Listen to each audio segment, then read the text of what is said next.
हाँ massage centre.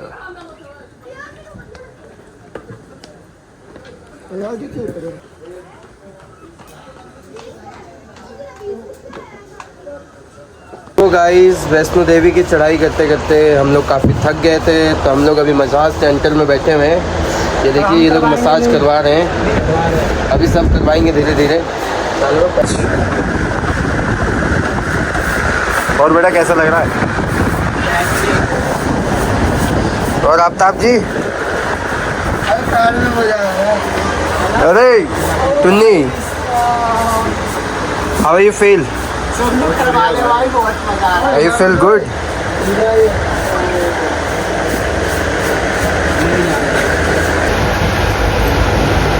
तो भाई देखिए मसाज करवा रहा हूँ मैं। नीचे नीचे ऐसा लगता है कोई लड़की है